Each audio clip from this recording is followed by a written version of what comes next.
Ce matin, nous venons d'avoir un culte à la gloire et à l'honneur de notre Dieu, le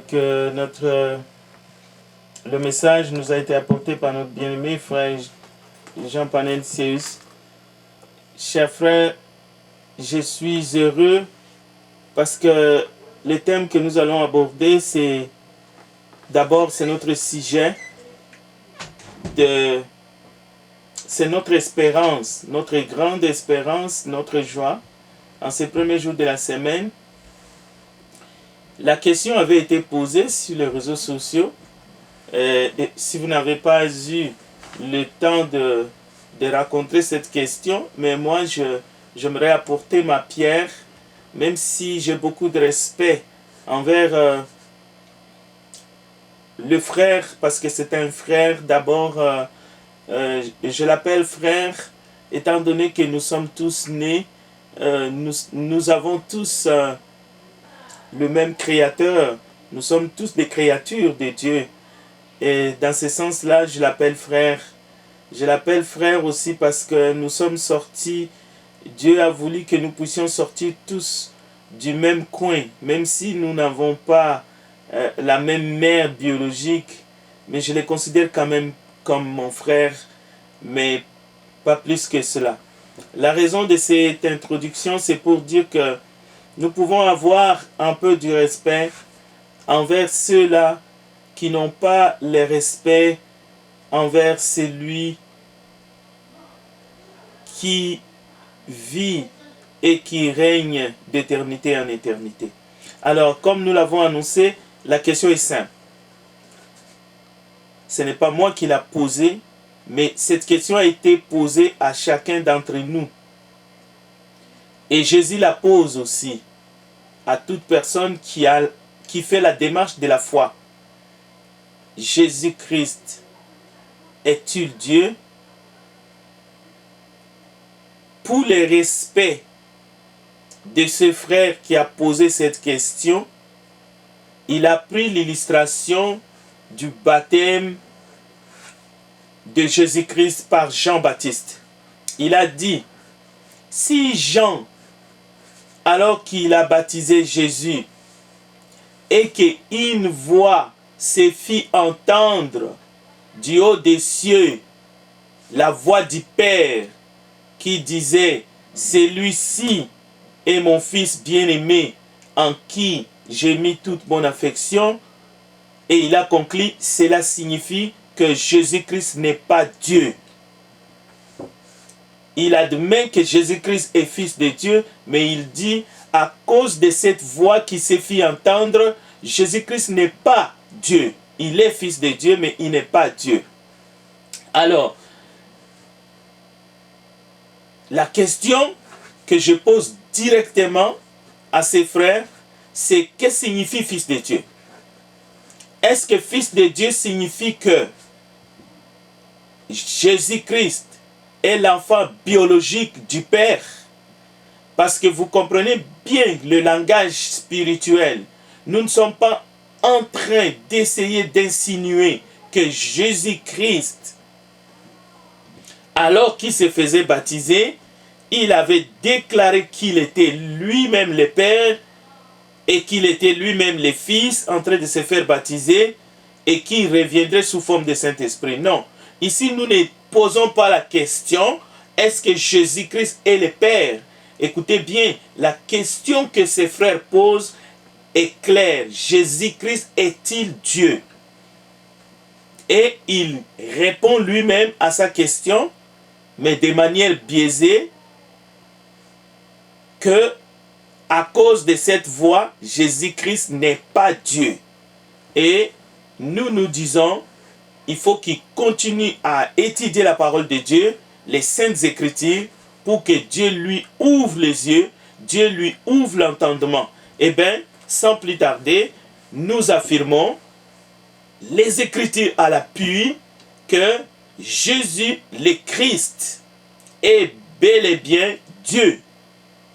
Il est l'alpha et l'oméga, le commencement et la fin. Apocalypse chapitre 22, verset 12. Même si nous pourrions chercher dans Ésaïe 9 les Écritures qui déclarent que cet enfant qui nous est né, on l'appellera Père. On peut se limiter sur l'appellation, mais nous ne voulons pas porter confusion d'aucune façon pour forcer les Écritures en disant Jésus-Christ est le Père, alors que lui-même, il a maintes fois adressé sa prière au Père lorsqu'il était ici-bas. Mais nous verrons que cela ne fait pas de Jésus-Christ un moindre que Dieu. Jésus est Dieu parce que les Écritures déclarent cela et nous voulons partager ce matin, en ces premiers jours de la semaine, que Jésus-Christ est Dieu. Nous n'allons pas traiter justement ceux-là qui ont présenté dans les réseaux sociaux cette affirmation en disant Jésus-Christ n'est pas Dieu, de les traiter de tous les noms. Mais non, nous disons avec respect, nous voulons vous apporter les preuves irréfutables dans les Écritures que Jésus-Christ est Dieu. Apocalypse chapitre 22, verset 12. Voici, je viens bientôt, et ma rétribution est avec moi, pour rendre à chacun selon ce qu'est son œuvre. Jésus déclare au verset 13 de l'Apocalypse 22, je suis l'alpha et l'oméga, le premier et le dernier, le commencement et la fin. Dans Apocalypse chapitre 1, au verset 4, Jean, aux 7 églises qui sont en Asie, que la grâce et la paix vous soient données de la part de celui qui est, qui était et qui vient, et de la part des 7 esprits qui sont devant son trône, de la part de Jésus-Christ, le témoin fidèle, le premier-né des morts. Ici, ce n'est pas une interprétation, c'est la lecture de la parole de Dieu. Jésus-Christ, le témoin fidèle, le premier-né des morts et le prince des rois de la terre, à celui qui nous aime, qui nous a délivrés de nos péchés par son sang et qui a fait de nous un royaume de sacrificateurs pour Dieu son Père. Nous insistons. L'erreur de beaucoup de commentateurs, de gens qui plaisantent avec les Écritures, c'est d'essayer d'expliquer ce qui est inexplicable. C'est d'essayer de faire comprendre par l'intelligence humaine ce qui ne peut être compris que par l'Esprit de Dieu et dans sa grâce. À celui qui nous aime et qui nous a délivrés de nos péchés par son sang et qui a fait de nous un royaume de sacrificateurs pour Dieu son Père, à lui soit la gloire et la puissance au siècle des siècles. Amen. Les textes bibliques, nous verrons dans Apocalypse chapitre 1, verset 8. Je suis l'alpha et l'oméga, dit le Seigneur Dieu. Écoutez bien. C'est Jésus en personne qui s'adresse à Jean. Si vous avez des doutes, lisez Apocalypse chapitre 1, chapitre 2, chapitre 3. Et si vous n'êtes pas convaincu, il faut relire de nouveau. Apocalypse chapitre 1, verset 8. Jésus-Christ s'adresse à Jean. C'est Jésus qui lui montre en vision et qui lui parle. Jésus déclare, je suis l'alpha et l'oméga, dit le Seigneur Dieu. Donc Jésus est Seigneur, Jésus est Dieu. Et Jésus dit, je suis le Seigneur Dieu, celui qui est, qui était et qui vient. Et pour combler, il dit le Tout-Puissant. Il n'y a pas de Tout-Puissant. Il n'y a pas deux dieux. Il y a un seul Dieu depuis la création.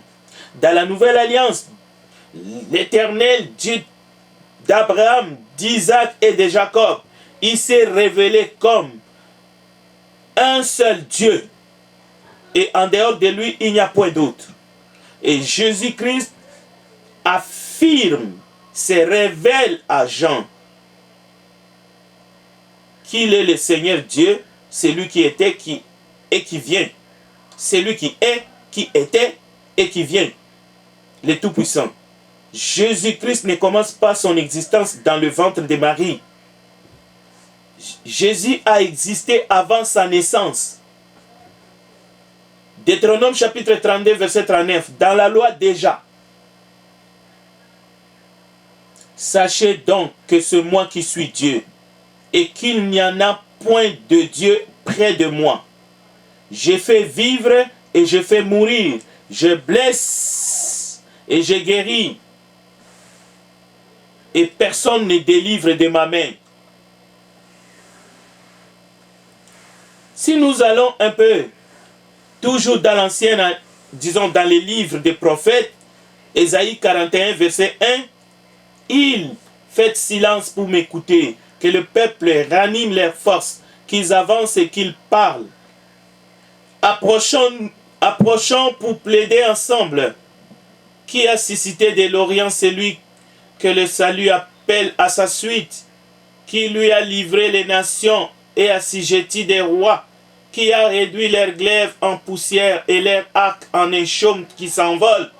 Il s'est mis à leur poursuite. Il a parcouru avec bonheur un chemin que son pied n'avait jamais foulé. Qui a fait exécuter ces choses? C'est celui qui a appelé les générations dès le commencement, moi l'Éternel, le premier et le même jusqu'aux derniers âges. Dans Apocalypse chapitre 21, verset 5. Et celui qui était assis sur le trône dit, voici, j'ai fait toutes choses nouvelles. Et il dit, écris ces paroles sont certaines et véritables. Apocalypse chapitre 21, 5 à 7. Et il me dit, c'est Jésus qui dit à Jean, Jésus-Christ, le Maître. Mais cette fois-ci, il montre à Jean des choses qui étaient cachées. Il se révèle pleinement à Jean. Nous ne pouvons pas nier du fait qu'il s'est rabaissé, qu'il est venu faire la volonté de son Père. C'est les Écritures. Les nier, c'est tordre la parole de Dieu. Mais lorsqu'il se révèle, il faut accepter la prophétie. Il faut accepter aussi l'accomplissement de la prophétie. Et il faut accepter la doctrine. Et il faut accepter la révélation. C'est ce que Paul dit. Il disait aux chrétiens, il faut que je vous parle en doctrine, mais il faut que je vous parle aussi en prophétie, mais c'est mieux encore que je vous parle en révélation. Donc, dans Apocalypse chapitre 21, verset 6, Jésus dit à Jean, son apôtre, son disciple, tout ce que vous voulez, c'est Jean qui dit, il me dit, Jésus dit à Jean, c'est fait, je suis l'alpha et l'oméga, le commencement et la fin. À celui qui a soif, je donnerai de la source de l'eau de la vie gratuitement. Celui qui vaincra héritera ces choses. Écoutez bien, attention, faites attention. Celui qui vaincra, Apocalypse chapitre 21, verset 7. Celui qui vaincra héritera ces choses. Je serai son Dieu et il sera mon fils. Le sermon peut s'arrêter ici.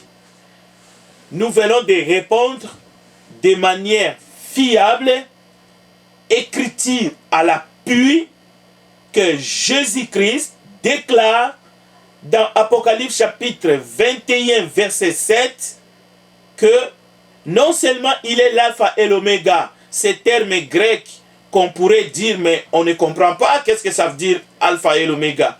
Mais le Saint-Esprit a traduit pour nous. Il dit le commencement et la fin. Jésus savait qu'il y avait des Grecs qui pouvaient comprendre facilement les Grecs, mais qu'il y avait aussi des gens qui parlaient d'autres langues. Et la Bible a été traduite. Ne me dites pas que alpha et oméga, on ne peut pas les traduire en français.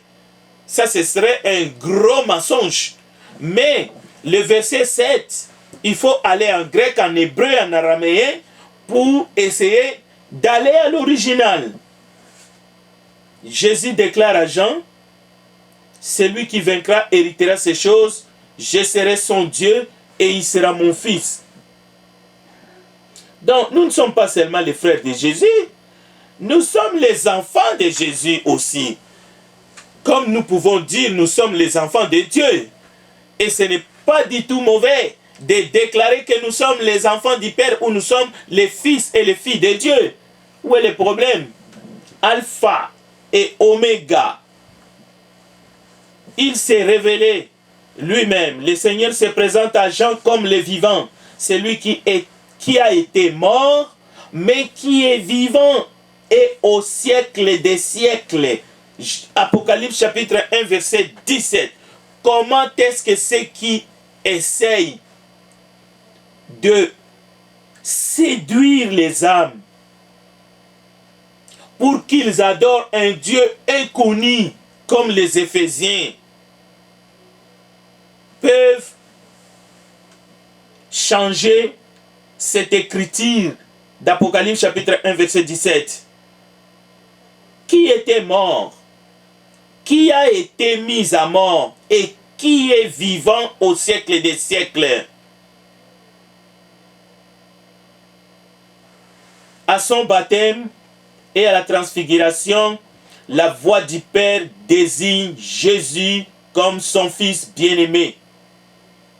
Se présentant lui-même comme le Fils qui connaît le Père, Jésus s'est présenté comme le Fils. Il a mis cette casquette-là parce qu'il est venu du Père, il est venu d'en haut. Mais il fallait que Dieu utilise un langage pour que les humains que nous sommes, conditionnés dans ces corps mortels depuis la chute d'Adam et Ève, nous puissions comprendre quelque chose. Mais cela ne veut pas dire qu'il faut diminuer celui dont le nombre d'années ne sont point comptés en disant qu'il n'est pas Dieu. Jésus affirme sa relation unique et éternelle avec son Père. Mais il est hors de question de comprendre le Fils de Dieu comme fils biologique. Les Juifs qui comprenaient ce que signifie Fils de Dieu, lorsque Jésus, devant le souverain sacrificateur, répond à la question « Es-tu Fils de Dieu ?» Lorsque Jésus affirme, répond à l'affirmative, le souverain sacrificateur déchire. Et ce n'est pas rien, sa robe. Cette robe-là représentait beaucoup dans la loi. Et même dit, il a blasphémé. Nous n'avons plus besoin d'attendre quoi que ce soit. Donc, les souverains sacrificateurs venaient de comprendre que la réponse de Jésus, qui est Fils de Dieu, voulait tout simplement dire que Jésus était Dieu. Donc, les prédicateurs dans les réseaux sociaux, il faut arrêter d'égarer les gens. La deuxième, ce n'est pas la deuxième fois que la voix du Père se fit entendre pour témoigner. Mais le Père va continuer à le faire. Les apôtres ont vu sa gloire, la gloire qu'il tient de son Père comme Fils unique. Jean chapitre 1 verset 14. Mais nous pouvons nous poser la question, que signifie le titre Seigneur?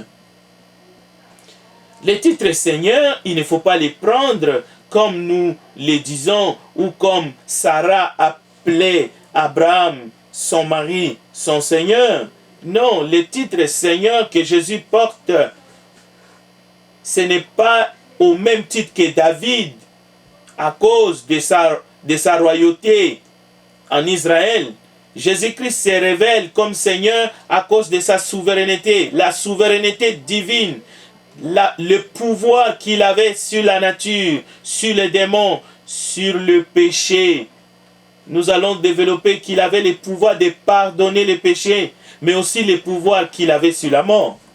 Oui, nous avons les Écritures qui déclarent que Dieu l'a ressuscité d'entre les morts, mais Jésus n'a-t-il pas déclaré plus d'une fois qu'il avait le pouvoir de donner sa vie et de la reprendre?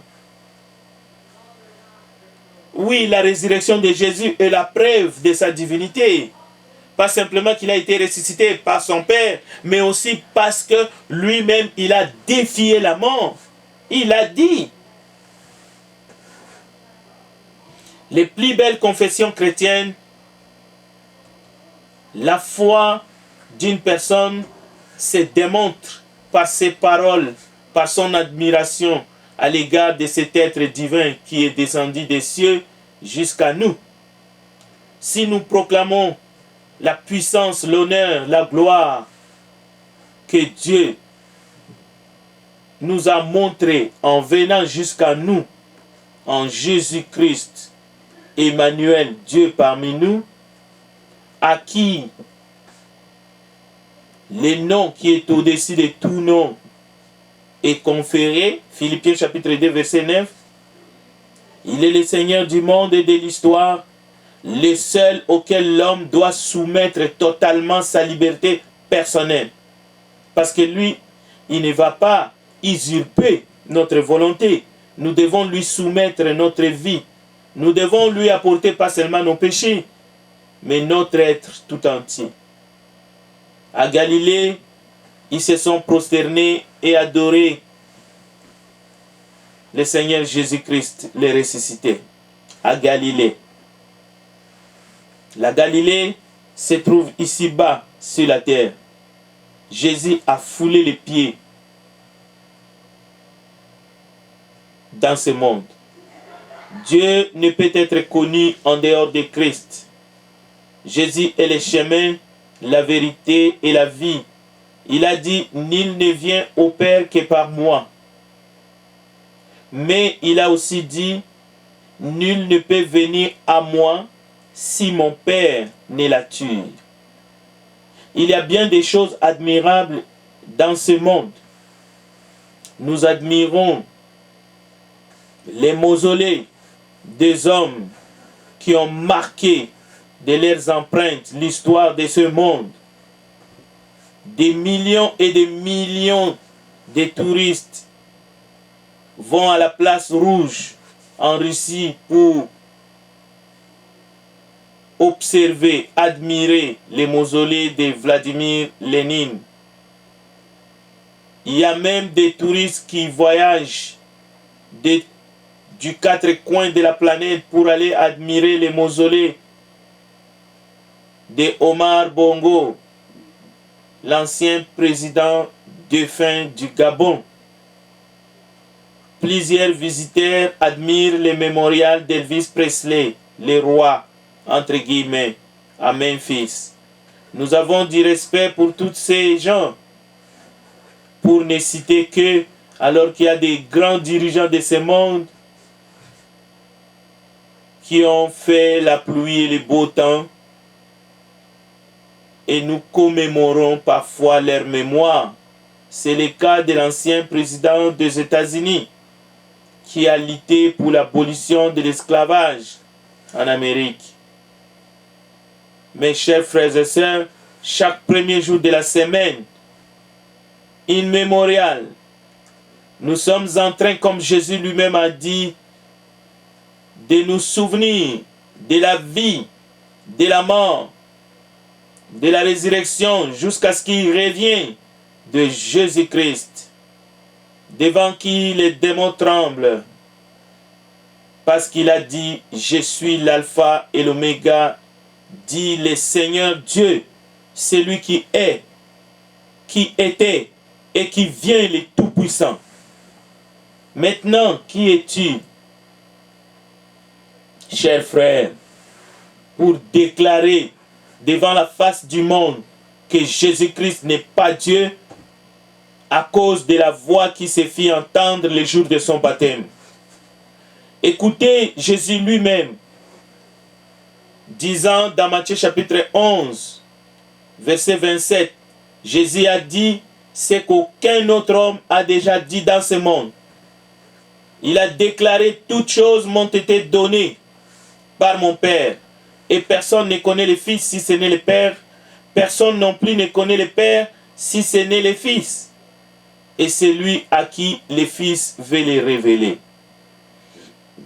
Autrefois, à plusieurs reprises et de plusieurs manières, Dieu a parlé à nos pères par les prophètes. Dieu, dans ces derniers temps, nous a parlé par le Fils, qu'il a établi héritier de toutes choses, par lesquelles il a aussi créé le monde. Jean chapitre 1, verset 1 à 2 nous dit: au commencement était la parole, et la parole était avec Dieu, et la parole était Dieu.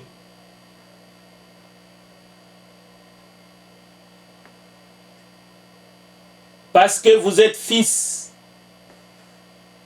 Paul s'exprimant aux Galates, au chapitre 4, verset 6, il leur dit: parce que vous êtes fils, Dieu a envoyé dans nos cœurs l'esprit de son Fils, lequel crie Abba Père.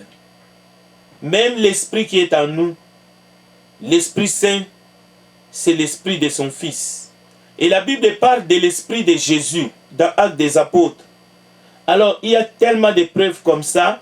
Dieu se révèle comme Père. Nous ne connaissons pas le Père avant de connaître Jésus-Christ. C'est lui qui nous a révélé le Père, en fait. J'ai fait connaître ton nom aux hommes que tu m'as donnés du milieu du monde. Ils étaient à toi et tu me les as donnés. Et ils ont gardé ta parole. Donc, il y a une intimité que l'homme, avec son intelligence, ne peut pas expliquer. Cette intimité entre le Père, le Fils et le Saint-Esprit. Mais il n'y a qu'un seul Dieu. Il ne faut pas chercher de midi à 14 heures. Ceux qui n'aiment pas Jésus-Christ ou ceux qui nient la divinité de Jésus ne prient pas le même Dieu avec ceux qui sont en Christ. C'est incompatible. Parce que Jésus disait à ses propres frères, parce que Jésus est né d'une femme sous la loi, et même la Bible dit le salut vient des Juifs. C'est indubitable. Cela veut dire c'est indiscutable. Mais Jésus s'adressant aux pharisiens, aux scribes, aux Juifs qui ne croyaient pas en lui. Mais ce n'est pas que les Juifs ne croyaient pas aux paroles, à toutes les paroles qui sortaient de la bouche de Jésus. Non, ils étaient émerveillés. À 12 ans dans le temple, les anciens étaient émerveillés. Ils disaient: d'où lui vient cette sagesse? N'est-ce pas le fils de Marie? N'est-ce pas le fils de Joseph? Ainsi de suite. C'est que les Juifs n'acceptaient pas ce qu'ils ont rejeté de Jésus. Nous entendons seulement que le peuple juif, ce n'est pas dans sa totalité. Parce que parmi les disciples de Jésus, les apôtres, ce sont des Galiléens. Mais ceux-là, les Juifs, les anciens, les dirigeants, ceux-là qui étaient assis dans la chair de Moïse, et la majorité du peuple juif qui ont rejeté Jésus, ils ne rejetaient pas comme fils de Marie, fils de Joseph. Non. Gamaliel a dit une fois, c'était l'un, n'oubliez pas, mes frères, que Jésus est l'un des nôtres. Donc, ils rejetaient la divinité de Jésus. Lui qui est homme, ils ont dit, il s'est fait Dieu. Lui qui est homme, il s'est dit fils de Dieu. C'est la même chose. Alors, tous ceux-là qui ont rejeté Jésus le Christ, au fait, ils ont rejeté la divinité de Jésus. Jésus leur a dit, lisez dans Jean chapitre 8, à partir du verset 31, ils avaient un autre père. Et non seulement ils l'ont rejeté, ils cherchaient à le faire mourir. Combien de fois? Dans d'autres occasions, comme le temps pour Jésus de quitter ce monde n'était pas encore arrivé, c'est Jésus passait au milieu d'eux et il partait. On voulait les précipiter du haut, du sommet d'une montagne. Jésus est passé entre eux, il est parti. Donc ils cherchaient à les tuer. Et Jésus disait, parce que vous rejetez, parce que vous me rejetez, parce que vous n'écoutez pas ma parole, parce que vous ne comprenez pas mon langage, vous avez pour père le diable. Donc, il n'y a pas de connaissance qui soit. Il n'y a pas une connaissance de Dieu en dehors de Jésus-Christ. Or, la vie éternelle, c'est qu'ils te connaissent, toi le seul vrai Dieu, et celui que tu as envoyé, Jésus-Christ. Rejeter la divinité de Jésus, c'est être enfant du diable, avoir pour père le diable. Il n'y a aucune connaissance en dehors de Jésus. Celui qui a vu le Fils a vu le Père. Il n'y a pas de communication de la part de Dieu en dehors de Jésus-Christ. Mettez Jésus de côté, c'est-à-dire les déshabiller, les destituer comme Dieu. Dieu voile sa face. Dieu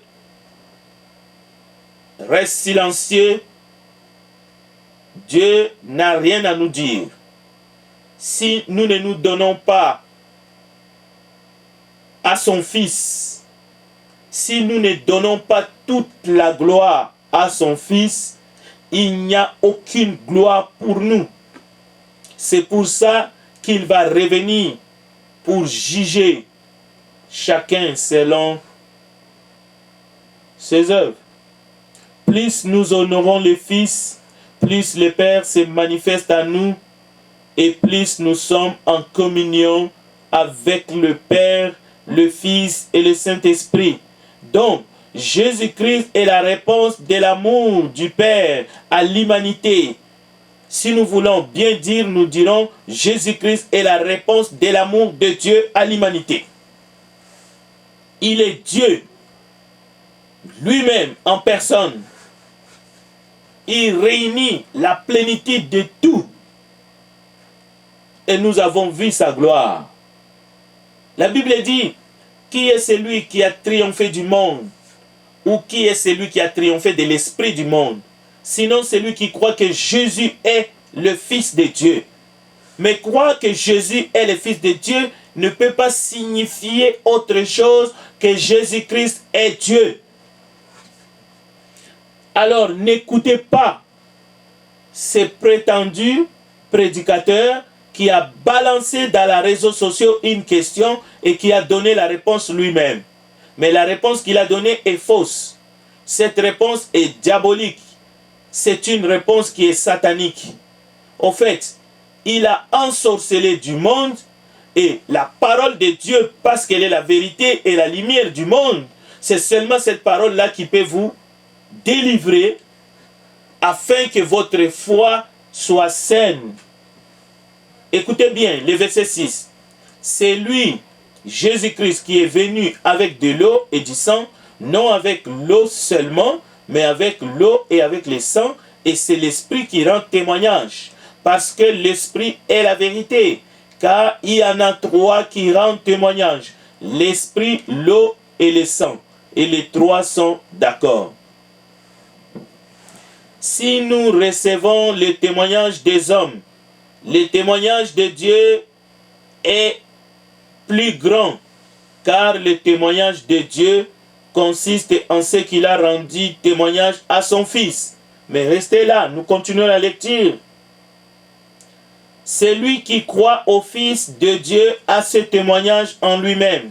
Celui qui ne croit pas Dieu le fait menteur, puisqu'il ne croit pas au témoignage de Dieu rendu à son Fils. Et voici ces témoignages. C'est que Dieu nous a donné la vie éternelle et que cette vie est dans son Fils. Celui qui a le Fils a la vie. Celui qui n'a pas le Fils de Dieu n'a pas la vie. C'est la vérité. Je vous ai écrit ces choses afin que vous sachiez que vous avez la vie éternelle, vous qui croyez au nom du Fils de Dieu. Très bien. Il faut continuer la lecture. Nous avons auprès de lui cette assurance que si nous demandons quelque chose selon sa volonté, il nous écoute, qui nous écoute? Jésus. Et si nous savons qu'il nous écoute, nous, avant, il nous écoute. Donc, Jésus nous écoute. La fin du verset 14. Mais, le verset 15. Et si nous savons qu'il nous écoute, nous savons ce que ça veut dire. Le Père, le Fils et le Saint-Esprit. Un Dieu, pas trois. Et si nous savons qu'il nous écoute, quelque chose que nous demandions, nous savons que nous possédons la chose. Et nous savons que nous possédons la chose que nous lui avons demandé. Nous, lui qui? Jésus. Et comment est-ce qu'un homme peut demander à Dieu ou à Jésus quelque chose si ce n'est pas le moyen de la prière? Verset 20. Écoutez, parce que la parole de Dieu c'est un tout. Nous savons aussi que les fils de Dieu, d'accord, c'est clair, c'est Dieu qui utilise un langage pour notre compréhension. Nous savons aussi que le Fils de Dieu est venu. Qui est venu? Jésus. Et il nous a donné l'intelligence pour connaître le véritable. Cette intelligence-là n'est pas l'intelligence humaine. Ce n'est pas l'intelligence que vous avez acquis à l'université. C'est la sagesse d'en haut. Ce n'est pas la sagesse d'en bas. Parce que la sagesse d'en bas est terrestre. La sagesse d'en bas est diabolique. Ce n'est pas moi qui l'ai dit, c'est Jacques. Les disciples de Jésus. Les frères de Jésus. Oui, Jacques est le frère de Jésus. Biologiquement, mais aussi spirituellement. Écoutez, je continue. Ne soyez pas distraits. Nous savons aussi que le Fils de Dieu est venu et qu'il nous a donné l'intelligence pour connaître le véritable. Qu'est-ce que signifie le véritable? Le véritable signifie le véritable. Le véritable, cela veut dire il n'y en a point d'autre. C'est lui qui est. Si vous cherchez quelqu'un d'autre, vous êtes dans l'erreur. Vous ne connaissez ni les Écritures, ni la puissance de Dieu. Point. Mais lui, il nous a donné l'intelligence pour connaître le véritable. Il nous a ouvert les yeux. Nous étions tous des aveugles. Mais lui, il a pris ses salives, il a mis dans nos yeux, il a fait comme ça et il a soufflé et fata. Cela veut dire ouvre-toi, vois clairement. Alors, maintenant nous connaissons le véritable. Écoutez, non seulement nous avons connu le véritable, mais nous sommes dans le véritable en son Fils Jésus-Christ. Écoutez le reste. C'est lui qui est le Dieu véritable et la vie éternelle. Si vous ne croyez pas aux Écritures, en qui voulez-vous croire? Au marabout qui nie la divinité de Dieu, la divinité de Jésus, en disant qu'il n'est pas Dieu, qu'il est un prophète, comme les autres prophètes. Il y a eu des prophètes dans ce monde. Et voilà, le plus grand que nous avons connu, et il n'y en aura plus d'autres, c'est Jean-Baptiste. Il n'y en a pas. Jésus-Christ est le Fils bien-aimé en qui Dieu a mis toute son affection. Nous n'avons besoin de rien en dehors de lui. Il est les A et les Z. Nous n'avons pas besoin de créer de nouvelles lettres. Tout est là. Oui, vous pouvez ajouter des mots dans les dictionnaires.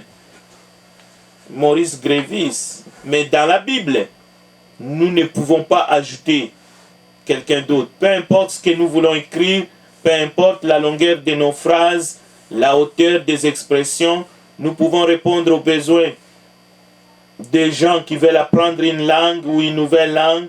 Mais écoutez bien, entre l'alpha et l'oméga, il n'y en a pas. Tout ce dont nous avons besoin, l'apôtre Paul nous dit qu'en lui, c'est-à-dire en Christ, habite corporellement toute la plénitude de la divinité. Colossiens chapitre 2, verset 9. Et dans Colossiens chapitre 2, verset 3, les mystères dans lesquels sont cachés tous les trésors de la sagesse et de la science. Mais quelle science? La science de Dieu. Et vous savez, dans la science de Dieu, les sciences humaines, c'est vraiment même pas des miettes. Car Dieu a voulu que toute plénitude habita en lui.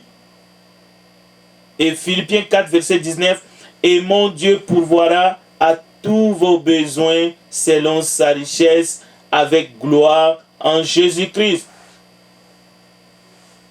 Christ est donc le premier et le dernier. Christ est le premier et le dernier dans la création. C'est ce que déclare la parole de Dieu. Il est Dieu, il est Fils de Dieu. Il est le Seigneur de gloire. Il est le roi des rois, le Seigneur de la terre, le Seigneur Dieu. Dans cette lettre aux Colossiens que nous venons de citer, l'apôtre nous dit clairement et de manière précise que toutes choses ont été créées par lui et pour lui, et que lui est avant toutes choses. Colossiens chapitre 1, verset 16 à 17. Votre destinée éternelle est liée à cette question. Si vous ne mettez pas foi en Jésus-Christ comme étant le Fils de Dieu, comme étant le Dieu de toute la création, votre destinée finale, c'est la mort éternelle, sans Dieu, sans espérance. Et nous ne le souhaitons à personne. L'apôtre Jean, au commencement de son évangile, nous dit également que toutes choses ont été faites par lui. Jean chapitre 1, verset 3. Il est le commencement de la création. Dans la lettre aux Hébreux, il nous est dit que le monde ou les âges ont été faits par lui. C'est par lui qu'ils sont entrés en existence, les créations. Hébreux chapitre 1, verset 2. Qu'est-ce que vous cherchez encore comme vérité? Jésus-Christ est la vérité. Il est le chemin, la vérité et la vie. Car c'est par lui qu'ils sont entrés en existence, les créations. Hébreux chapitre 1, verset 2. Nous terminerons en lisant Apocalypse chapitre 3 avec quelques petits commentaires. Le verset 14, écrit à l'ange de l'église de la Odyssée. Voici ce que dit l'Amen. Voici encore comment Jésus se présente à l'église. Il dit, voici ce que dit l'Amen, le témoin fidèle et véritable. N'est-ce pas l'Esprit qui dit aux églises, et le Père est dans le Fils est dans le sein du Père. Mais l'inverse est aussi vrai. Le Père aussi est dans le sein du Fils. Donc, écrit à l'ange de l'église de la Odyssée, voici ce que dit l'Amen, le témoin fidèle et véritable, le commencement de la création de Dieu. Romains chapitre 11, verset 36. La dénomination, il y a une dénomination, je ne citerai pas les noms, qui déclare que Jésus est une créature de Dieu et l'une des créatures de Dieu. Cette dénomination, si elle ne change pas de doctrine avant le retour de Jésus, ce n'est pas moi qui prononce ce jugement, c'est les Écritures qui prononcent les jugements que je voudrais dire. Que ces gens ont pour père les diables. Jésus n'a pas été créé. Jésus est le Créateur. Romains chapitre 11, verset 36. C'est de lui, par lui et pour lui que sont toutes choses. À lui la gloire dans tous les siècles. Amen. Parce que cette dénomination ne mâche pas les mots. Ils disent même que Jésus, c'est un ange. Les anges sont des créatures. Et les anges adorent Jésus. Mais il est le premier et le dernier. C'est la place qui est la sienne. Depuis d'éternité en éternité. Ayant le regard sur Jésus, le chef et le consommateur de la foi, qui en vue de la joie qui lui était réservée, a souffert la croix, méprisé l'ignominie, et s'est assis à la droite du trône de Dieu. Il est donc le commencement et la fin, et l'alpha et l'oméga de la rédemption. Des milliers de gens sont très gentils dans ce monde, mais cela ne changera pas leur destinée. Quant au plan du salut de Dieu, s'ils ne reviennent pas à se prosterner, adorer le même Dieu, le Dieu qu'ont rejeté le bâtisseur, mais qui est devenu la principale des langues. En rejetant les fils, ils ont rejeté le Père.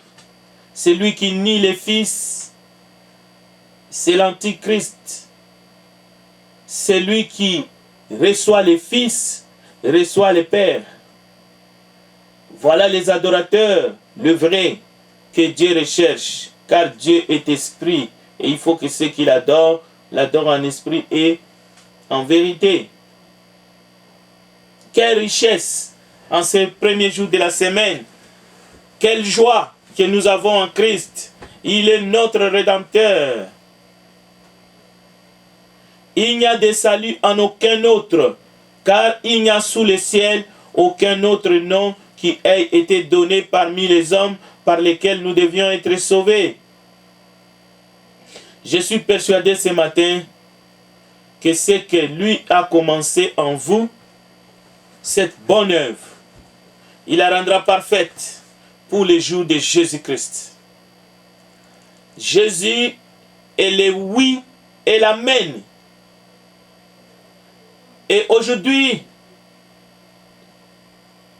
si vous ne voulez pas perdre votre temps, si vous ne voulez pas perdre l'éternité, comme ceux-là qui sont entrés dans l'éternité, mais qui ont rejeté ce message, qui ont rejeté le Christ, qui ont rejeté la parole de Dieu, ils sont en train maintenant de les regretter amèrement.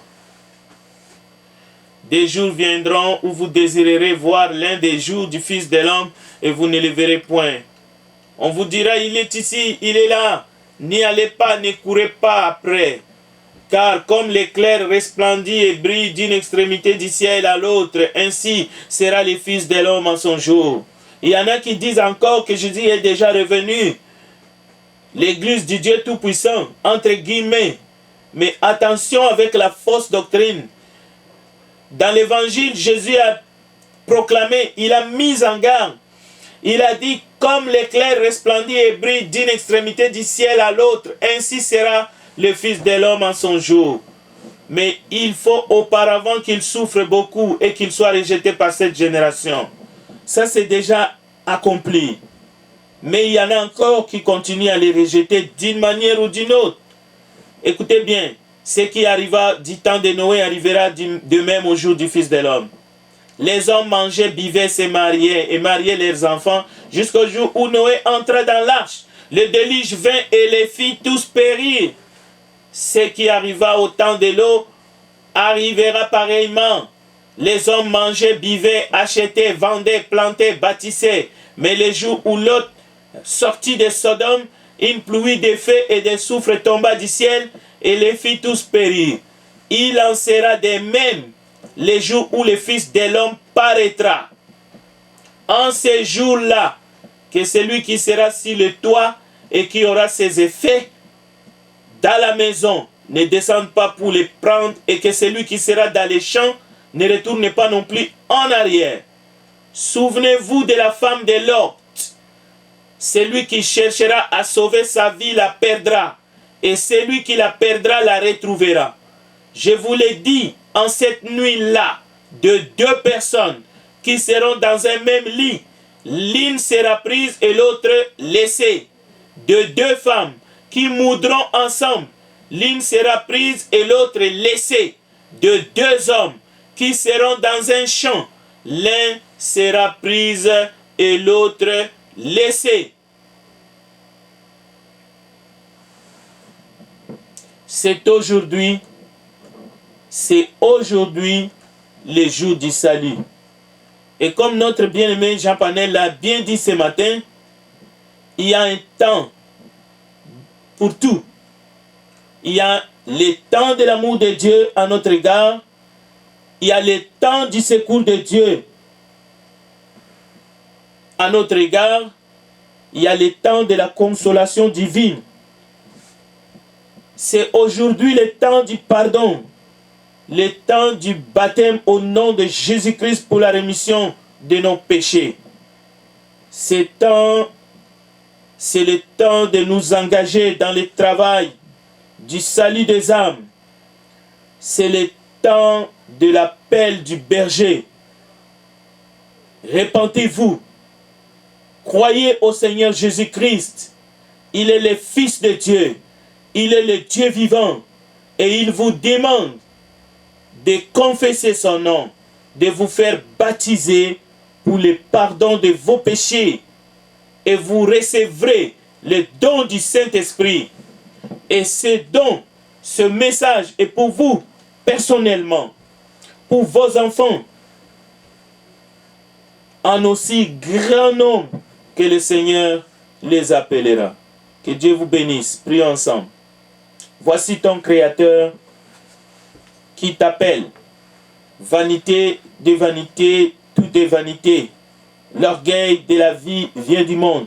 Cherchez les serviteurs de Dieu qui prêchent la vérité afin qu'ils vous aident dans votre démarche, qu'ils vous baptisent, et après que vous soyez baptisés au nom de Jésus, parce que vous avez cru et que vous vous êtes repentis de vos péchés et que vous avez confessé Jésus comme étant le Fils de Dieu, et après votre baptême, vous allez être enseignés de tout ce que Jésus a prescrit dans sa parole.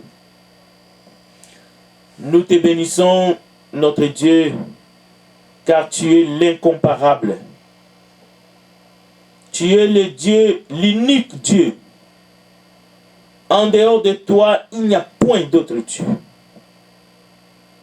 Seigneur Dieu, toi qui s'es révélé en nous par Jésus-Christ, notre Seigneur, notre Sauveur, lui qui est notre médiateur, parce que nous étions perdus dans nos péchés, et que maintenant, nous pouvons nous réconcilier avec toi, le Dieu saint, le Dieu d'amour, le Dieu de grâce.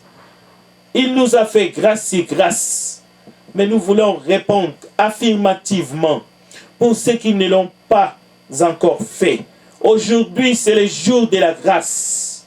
La croix de Jésus-Christ s'élève ce matin dans le cœur de tous ceux qui sont touchés jusqu'aux extrémités de la terre, afin qu'ils deviennent, afin qu'ils reçoivent l'héritage avec les sanctifiés, afin que leurs péchés soient pardonnés.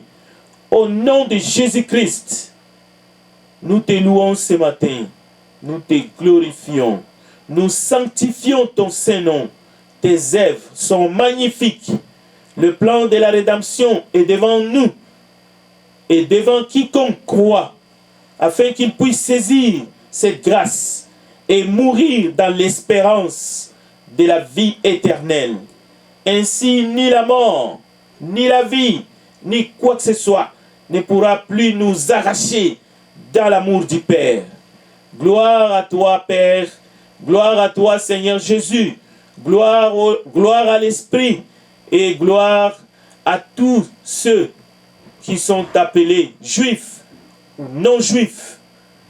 Nous te glorifions et nous te disons merci pour cet amour éternel. Merci, Père, pour cet amour, pour cet évangile éternel. Merci parce que nous sommes vivants et que nous resterons vivants éternellement en Jésus-Christ. Parce qu'il a dit, celui qui croit en moi ne mourra point. Mais nous savons que c'est la mort spirituelle dont il est question. Et nous disons, viens, Seigneur Jésus. En ton nom, nous avons ainsi prié. Amen.